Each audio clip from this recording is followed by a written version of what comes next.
Bom sábado a todos. Obrigado, Celso, pelo convite. Obrigado, Nacionato, por estarmos aqui na igreja para poder repartir a palavra de Deus do Espaço Novo Tempo. Obrigado, irmão Joacir. Muito obrigado. Confesso, irmãos, que em tempos de pandemia é difícil, né? Faz tempo que a gente não se encontra, faz tempo que a gente também não faz as coisas rotineiras que nós estávamos acostumados já. Estamos tentando voltar, mas a pandemia, ela tem dado esses sustos na gente. Todo mundo pegando Covid, todo mundo pegando gripe, alguns já se foram, infelizmente, outros ficaram com algumas debilidades. Faz parte desse mundo que não é o mundo do plano de Deus. Mas graças a Deus que nós temos uma plena compreensão que todo esse contexto, ele está direcionando para uma obra maior e a nossa esperança é algo grandioso. Eu vou pedir licença, vou tirar a máscara então, pode tirar? Pode, né? Para que nós possamos falar melhor aqui, né? Mas esse contexto todo, ele faz parte dos planos de Deus para mostrar que a gente não deve gostar daqui. Eu tenho certeza disso. Por maiores realizações que você faça, aqui é muito passageiro, muito fútil, muito sem densidade. Hoje eu quero trazer um tema que até passei a mensagem para o Celso, o título, né? Dê uma chance para Jesus. Um título que pretendo fazer uma mensagem espiritual, sucinta, uma reflexão sabática, para que possamos refletir em nossa vida coisas importantíssimas que vamos extrair dos evangelhos nesta manhã. Convido você a abrir a sua Bíblia comigo em Marcos capítulo 8, versículo 22. Em Marcos capítulo 8, versículo 22.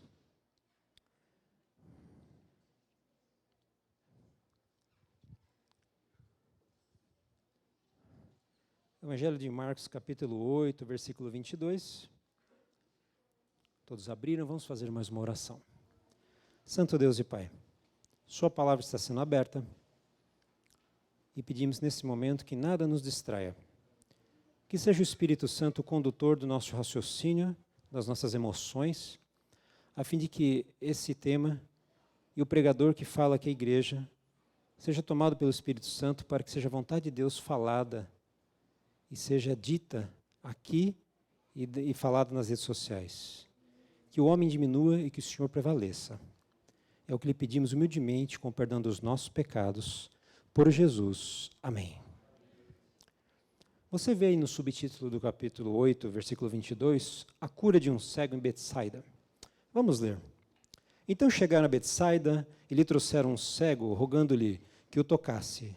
Jesus, tomando o cego pela mão, levou-o para fora da aldeia e, aplicando-lhe saliva aos olhos e impondo-lhe as mãos, perguntou-lhe: Vês alguma coisa? Este, recobrando a visão, respondeu: Vejo os homens, porque como árvores os vejo andando. Então, novamente, lhe pôs as mãos nos olhos, e ele, passando a ver claramente, ficou restabelecido, e tudo distinguia de modo perfeito. E mandou-lhe Jesus embora para casa, recomendando-lhe: Não entres na aldeia. Realmente, poucos versículos aqui, uma história que vocês já ouviram falar, uma história pouco contada, pouco explorada, e ao pesquisarmos aqui, eu descobri pérolas grandiosas, como sempre, na palavra de Deus. Chegaram a Betsaida. Então aqui vem um contexto para nós podermos nos situar onde nós estamos, o que está acontecendo. Betsaida fica na região nordeste do Mar da Galileia. Então você pega o Mar da Galileia, sobe e um pouquinho para a direita, região nordeste. Betsaida era uma região não tão incomum para Jesus, nem para os seus discípulos que o acompanhavam, porque Betsaida é chamada a casa da pesca. Betsaida formava uma tríade de cidades que vocês vão lembrar agora quando eu citar: Cafarnaum, Corazim e Betsaida. Era um ambiente também comum a Jesus e aos discípulos. Betsaida era a casa de Simão Pedro e de Filipe. Okay? Ele foi convocado ali, ele cresceu na arte da pesca ali. Okay? E você tem também outros ali da região também de Betsaida que estavam por perto, como João e seu irmão. Okay? João e seu irmão, os filhos do trovão. Então, os pescadores que formaram um grupo de discípulos de Jesus foram buscados em Betsaida. Então, assim, é uma região não desconhecida. Talvez os discípulos ali estivessem matando a saudade. Poxa, será que estiveram matando a saudade? Não sei. Vamos entender pelo contexto. E por fazer parte dessa região, ela tem algumas características, porque um milagre grandioso foi feito em Betsaida. Todavia, não era um ambiente assim tão receptivo à palavra de Deus como bem pensamos. Deixa marcadinho aqui no capítulo 8, vamos para Mateus, versículo 11, versículo 21. Evangelho de Mateus, capítulo 11, versículo 21, versículo 20, que tem como subtítulo os ais de Jesus contra as cidades impenitentes, juízos contra as cidades impenitentes. Então, vamos ler aqui, só para nós contextualizarmos e entendermos o que era Betsaida. Passou Jesus, então, a increpar as cidades nas quais ele operara numerosos milagres, pelo fato de não terem se arrependido. Ai de ti, Corazim, ai de ti, Betsaida, porque se em Tiro e em Sidom se tivessem operado os milagres que em vós fizeram, há muito que elas se teriam arrependido, com pano de saco e cinza. E contudo vos digo, no dia do juízo haverá menos rigor para Tiro e Sidom do que para vós outras. Tu, Cafarnaum, elevar-te-ás, porventura, até o céu, descerás até o inferno, porque se em Sodoma se tivessem operado os milagres que em ti se fizeram, teria ela permanecido até o dia de hoje. Digo-vos, porém, que menos rigor haverá no dia do juízo para com a terra de Sodoma do que para contigo. Então Jesus foi duro. E quando saiu da boca de Deus, isso aqui está definido. Jesus, assim, no raio-x, na sua experiência missionária, ele, nitidamente, ele passou por essas 3 cidades e constatou, aqui, missão cumprida. Aqui, resolvida a situação. E o duro que essa missão foi dada, mas não obteve os frutos que o Filho de Deus esperava. É complicado isso, porque o tema do sermão de hoje é dê uma chance para Jesus. E a gente começa aqui mostrando a quem estava repelindo ao próprio Cristo, uma cidade inteira, uma cidade impenitente. Isso não é de se estranhar. Nós, quando chegarmos nos últimos dias, e o Espírito de Profecia, a profetisa do Senhor fala muito bem sobre isso, e nós temos consciência disso, não haverá mais espaço para você viver em cidades. Não haverá. E quando o mundo brilha nos grandes centros, Dubai, Catar, sei lá, né, Doha, você vai para Nova York, Milão, os grandes centros, cidades maravilhosas, né, querido? Quem tem oportunidade sabe, de que caiu o queixo. Para Deus não valem nada, por quê? Porque podem estar ali praticando as mesmas atitudes de Betsaida, Corazim e Cafarnaum, cidades impenitentes. E é bem verdade isso que vivemos nos tempos atuais, em momentos em que você vê cidades impenitentes, cidades que não querem saber de Deus. Você sabe que se você andar na Europa hoje, tem muitas igrejas em cada quarteirão, mas a menor densidade de cristãos está na Europa, podemos dizer. Não vai ser na Europa porque ainda tem o mundo islâmico, mas esse fenômeno do coletivo rejeitar a Cristo, ele falou com autoridade por quê? Gente, era Jesus pregando. Jesus pregando, ele não falava sermões água com açúcar. E aqui Mateus coloca bem claro, ele operou muitos o quê? Milagres, muitos milagres nessas cidades. Então, no contexto de Betsaida, Corazim, Cafarnaum, nós temos aqui muito bem claro que o Senhor Jesus, ele se entristece, infelizmente é fato, que na escolha, no livre-arbítrio dessa comunidade, dessa cidade, não há um coração arrependido para Jesus. Existem cidades que se arrependeram, Nínive, por exemplo, mais de 100 mil pessoas, 120 mil, Nínive, uma cidade idólatra pagã. Não vou falar da Babilônia, mas o soberano da Babilônia, um deles, Nabucodonosor, se converteu. Então, dentro desse contexto, percebam que quando se dá uma chance para Jesus, quando se entrega a Jesus, não há nada que impeça ele a atuar na sua vida e no seu coração. Não há empecilhos para a obra grandiosa do Espírito Santo. E aqui Jesus atuava no poder do Pai, na força do Espírito Santo. Era a Trindade ali, sabe, fazendo ali. Foi um momento grandioso, Jesus passando por essa terra. Mas, queridos, se não houver a predisposição do assim, eu quero, eu desejo, esse é chamado um dos impossíveis de Deus. Deus não pode mudar um coração que o rejeita. Deus pode colocar todas as situações ali para você, mas Deus não vai mudar se você não aceitar. É por isso que há contradições quando nós vemos na dinâmica social, quando você vê, por exemplo, pessoas se convertendo em cadeias e prisões. Sim, existem conversões genuínas. Acredito nesse trabalho, acredito nessa obra. Há pessoas que abandonam as drogas, abandonam os vícios, e os vícios aqui são dos mais variados possíveis. E os vícios hoje que a sociedade se impõe, que o mundo coloca, nós temos que estar bem claros. Temos que jogar limpo isso com a sociedade. Temos que jogar limpo como igreja, até nas transmissões. Vícios dos jogos, vícios da bebida, das drogas, vício do sexo, da pornografia. Vícios que fazem com que há uma deturpação daquilo que originalmente Deus fez em você, e o pecado, sabe, bagunça tudo. Mas se você buscar Jesus, Ele tira, Ele remove, Ele apaga, Ele bloqueia isso. Eu conheço gente assim e vejo assim coisas grandiosas acontecendo, mas desde que haja um passo, há uma decisão a ser tomada. E Deus faz isso com a gente constantemente, não só porque você já é batizado, não. Não só porque você já diz amém, Jesus.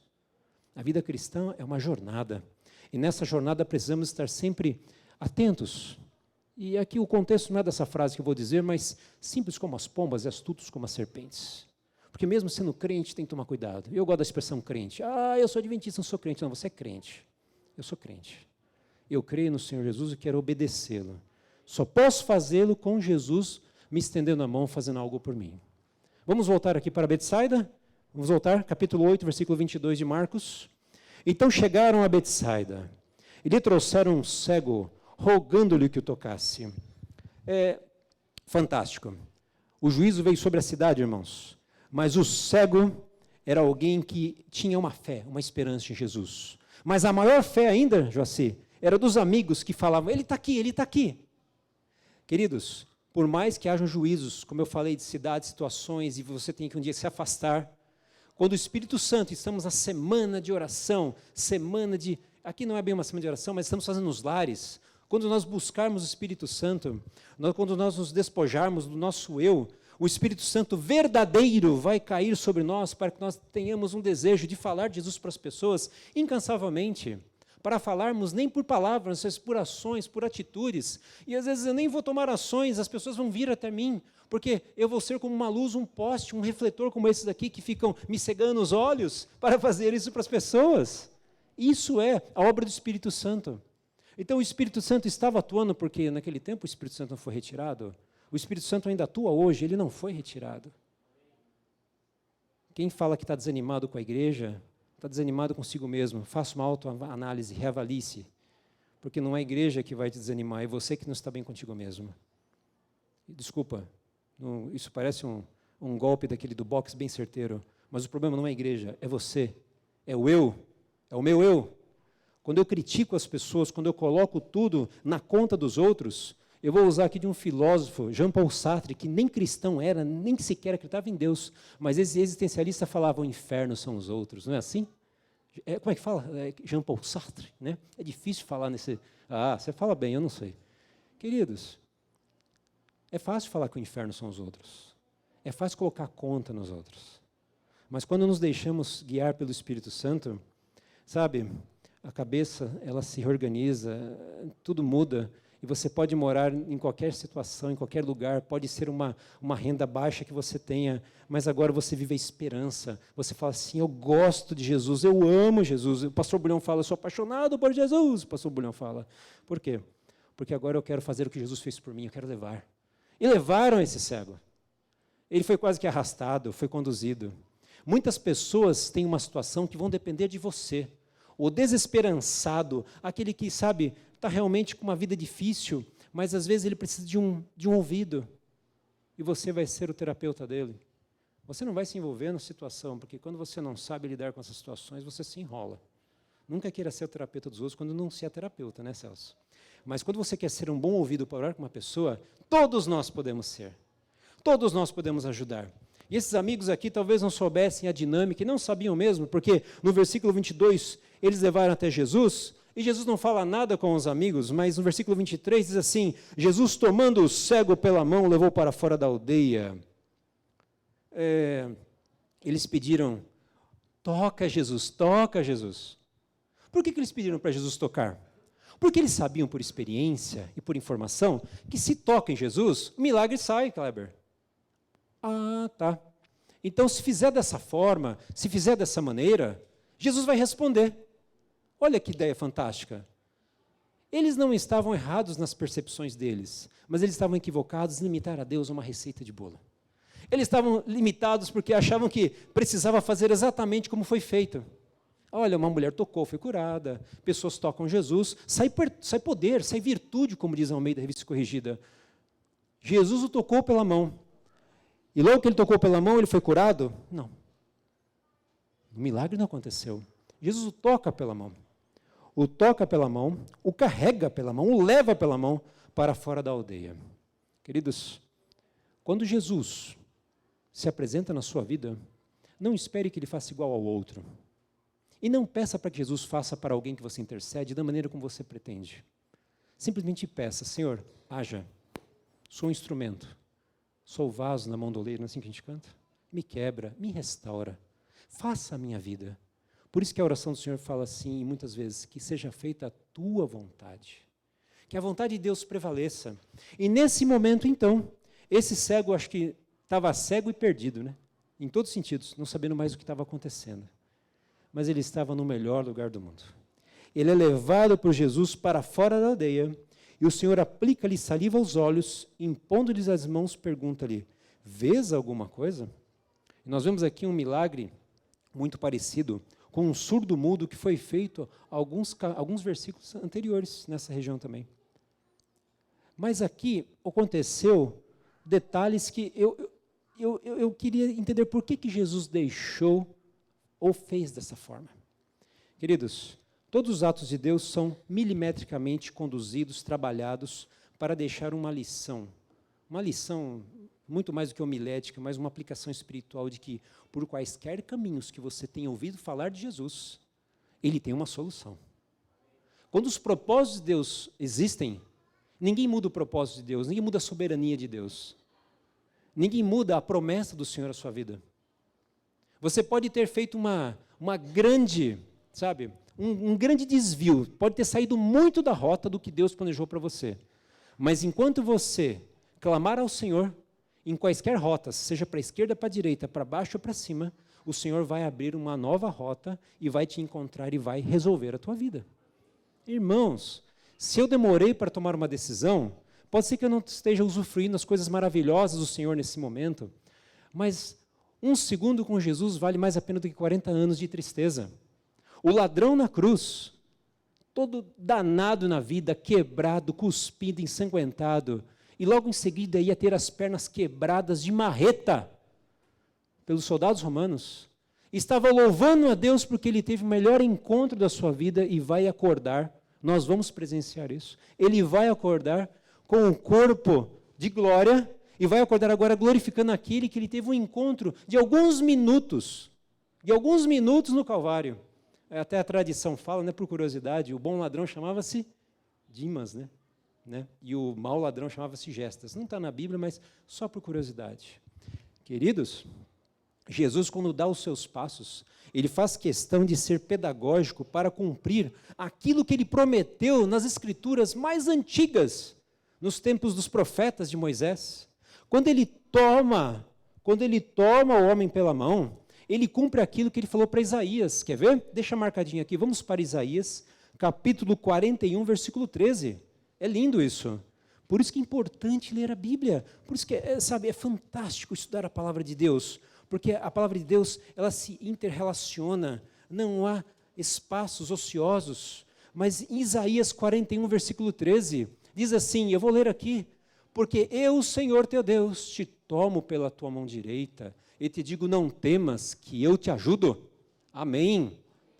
Você tem dúvidas de que Deus vai fazer algo por você? Não tenha dúvidas. Ele vai tomar você não de qualquer jeito. Pela mão direita, sinal de respeito, de honra. Porque um rei, quando coloca alguém ao lado direito, é o quê? É especial. Você é muito valorizado por ele. Ele fala para cada um aqui, para cada ser humano da face da terra. Por isso, em Isaías 41, 13, ele fala assim, eu tomo pela mão direita.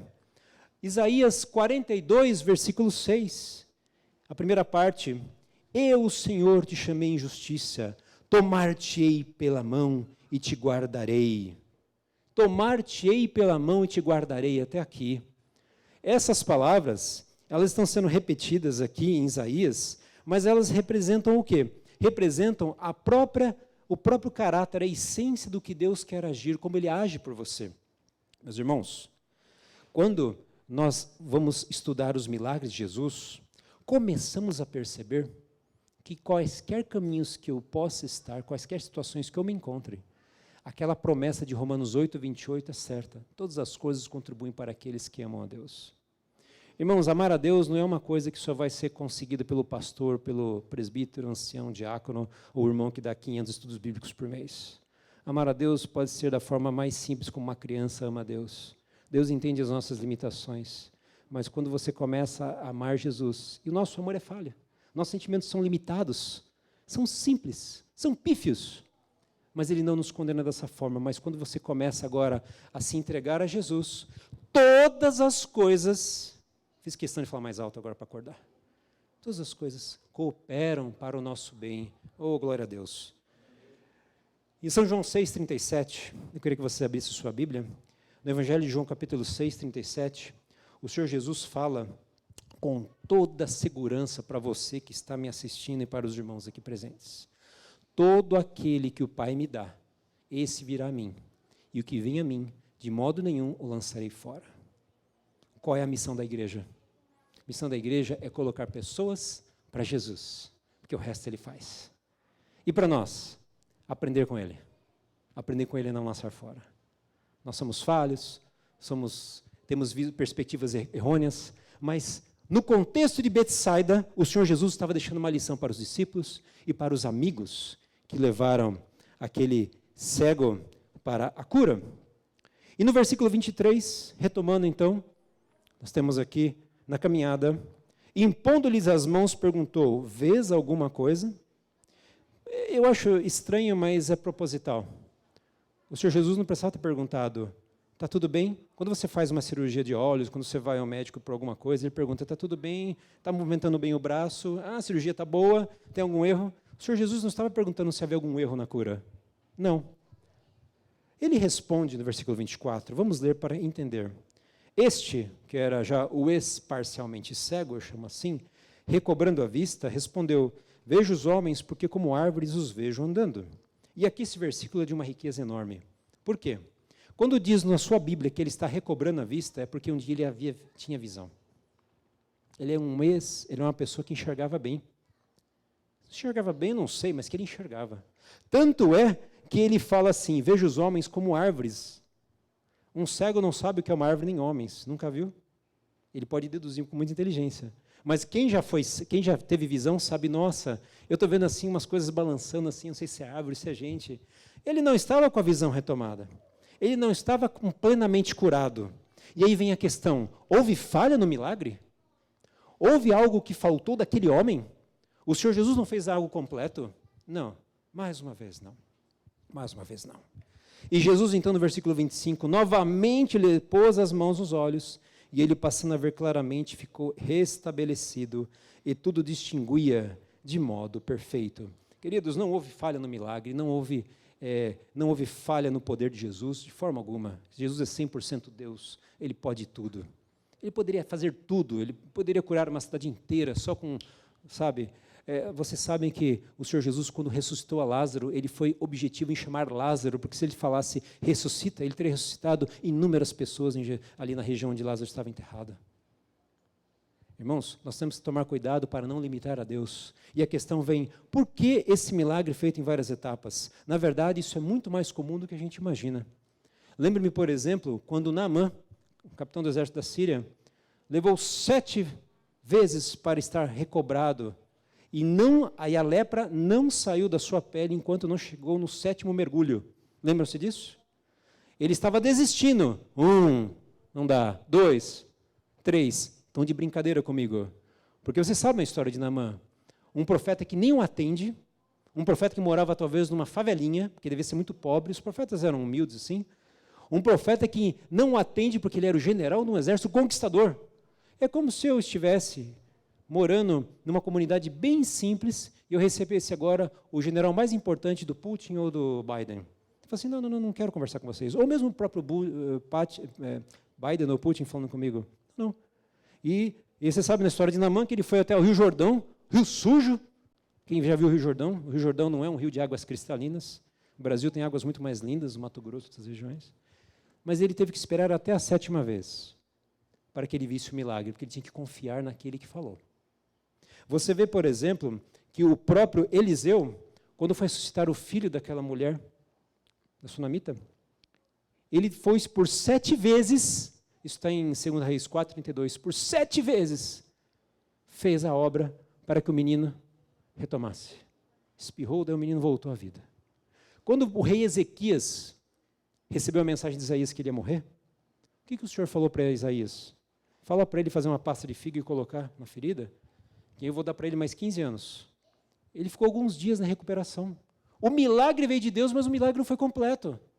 Vejam então que o milagre em etapas, o milagre não sendo instantâneo, não é um defeito, não é falta de fé, mas há um propósito de Deus por trás do tempo. E você sabe muito bem, você usa esse clichê como cristão, o tempo de Deus.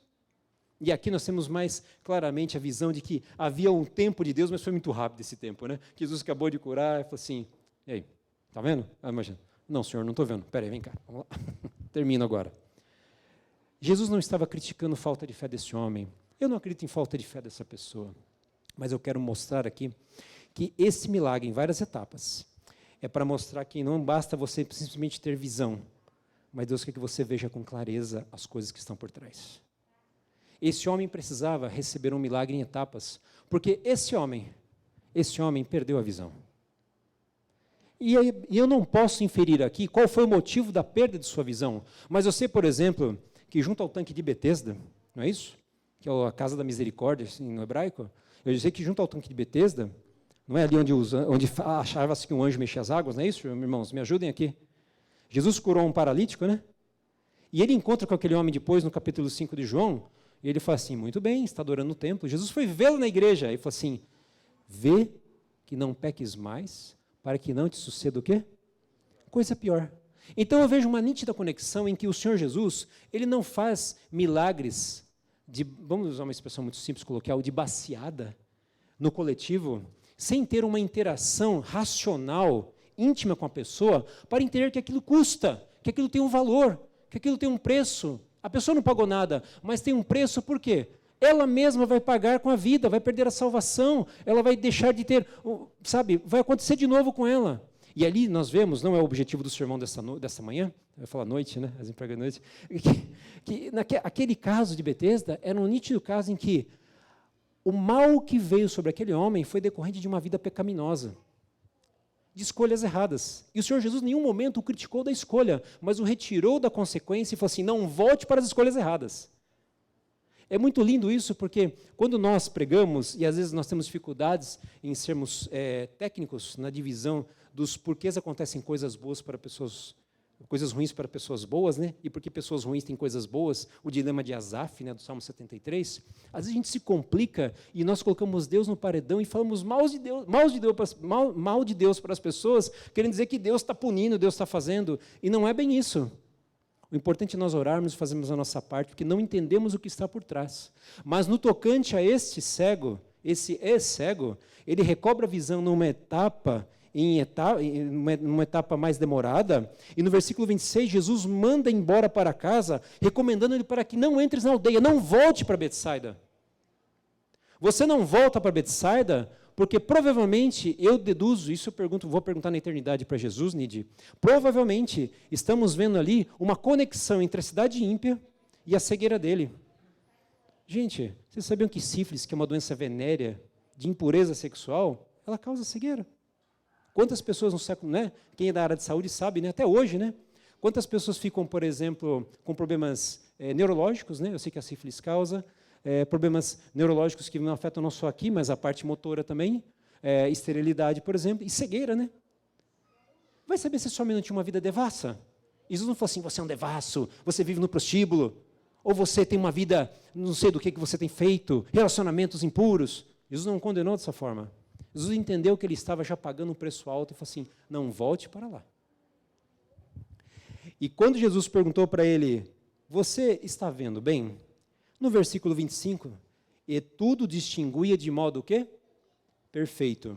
Queridos, aqui no original do grego, ver tudo de forma perfeita é radiante a plena luz.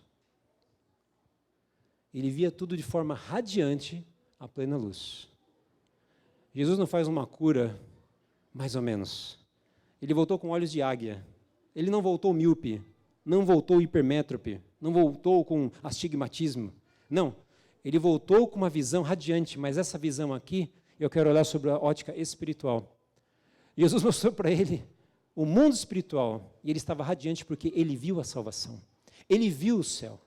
Ele viu com clareza, ele não só recobrou o nervo óptico, ele não só tinha agora capacidade de ver pessoas, não, ele agora via com os olhos espirituais, ele agora estava convertido, ele foi salvo por Jesus, ele entendeu agora os porquês de Deus.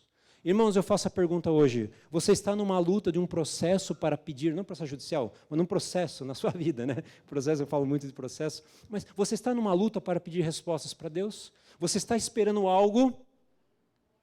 Sim, tenho certeza. Quantos aqui tem um sonho, alguma coisa que tem pedido para Deus? Deixa eu ver as mãos aqui. Amém.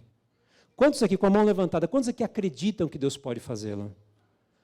Amém. Sabe por quê? Deus sabe que você acredita nele e Deus vai fazê-lo. Eu não estou falando por mim porque eu não garanto nada, mas quem garante falou aqui. E é quem eu me fio. Quando eu falo Deus vai fazer, é porque esse não pode errar. Esse não é o homem que falha.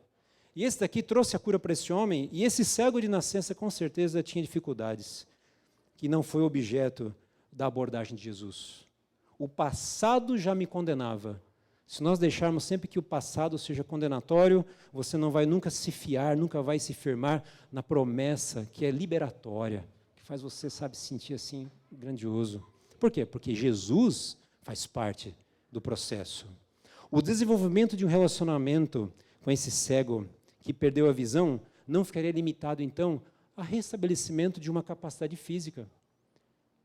Toda a cura de Jesus é acompanhada de cura espiritual.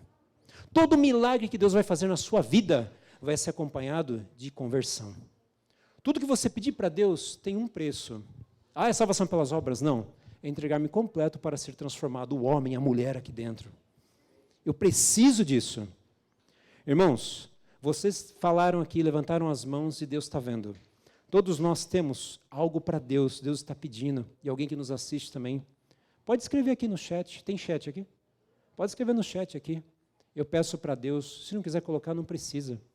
Deus vai responder porque Deus é fiel. Faça a sua parte. Irmãos, em São João 16:12, Deus vai mostrar para vocês, é muito importante esse texto. No Evangelho de João, capítulo 16, versículo 12, Deus vai responder para você e para mim, por que algumas coisas não são imediatamente respondidas. Tenho ainda muito que vos dizer, mas ainda vós não podeis suportar agora. Eu sei que é um outro contexto, mas na palavra do Senhor, o tempo de Deus está aqui. Tenho muita coisa para vos dizer, mas vós não podeis suportar. Imagina quando uma pessoa tem grandes expectativas, mas ainda não está madura. Não tem capacidade para suportar, Cláudio. Mas Deus é muito bom, porque Ele vai, como disse Paulo, né? O leitinho, a comida mais ali, as experiências. As experiências. Alguns, uma cegueira pode ser o fim do mundo, para outros pode ser uma consagração de mais fé para Deus. Há pessoas que pegaram Covid e parece que o mundo acabou. Para outros, estou mais firme na fé, vou pregar a volta de Jesus. Tem gente que fica desempregado, larga a igreja, culpa o pastor, chuta o gato, briga com a sogra, fala que acabou. Tem outros que falam assim, não, Deus tem um plano melhor para a minha vida. Uns são convidados a trabalhar no sábado, nossa, que dificuldade. Outros perdem emprego por causa do sábado, ou são rebaixados, sofrem assédio moral no seu emprego, sofrem gozações. Daí, pela obediência a Deus, eles ficam mais duros do serviço. Não duro contra Deus, mas duro contra o pecado. E Deus fala, esse é um servo bom e fiel. Esse pode aguentar o tranco. Esse entende. E é isso que acontece na vida da gente.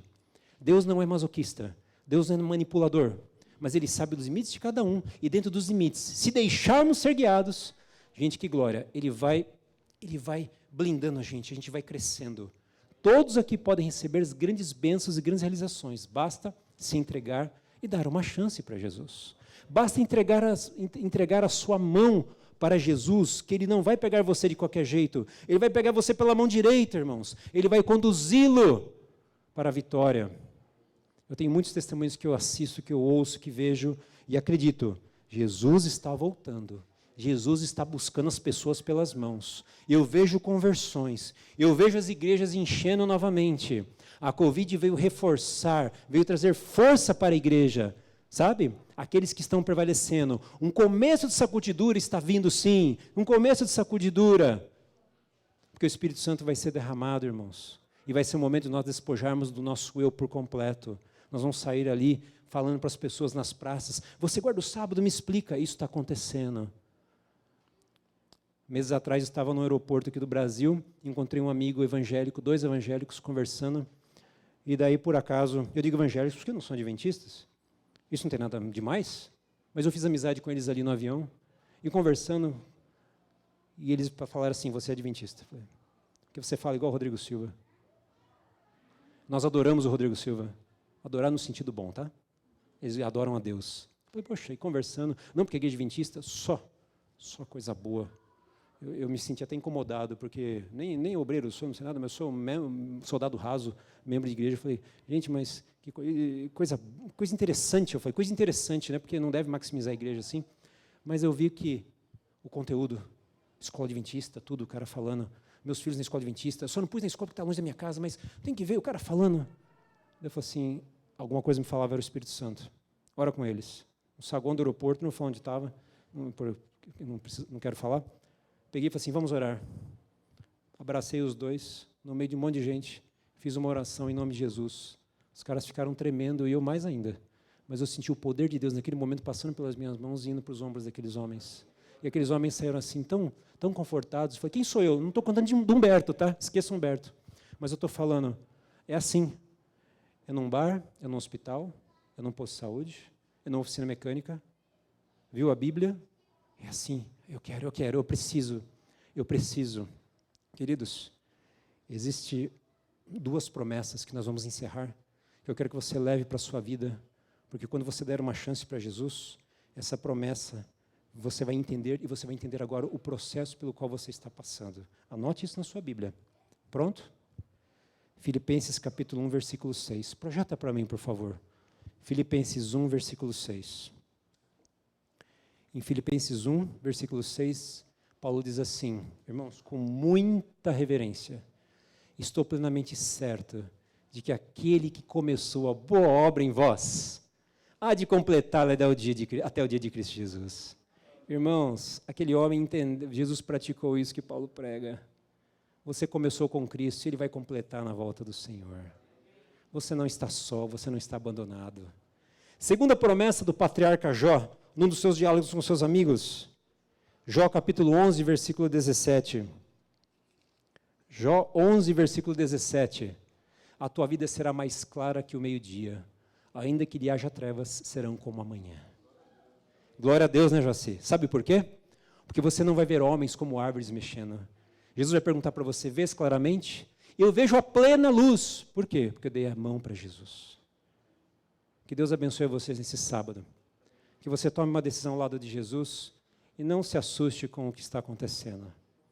Se você abriu a Bíblia, se por acaso você caiu de paraquedas agora aqui no canal da Novo Tempo, é que Deus está respondendo a você. Mais uma coisa que precisamos fazer, não é mesmo? Oração, né? Vamos em reverência ficar em pé e falar com esse Deus?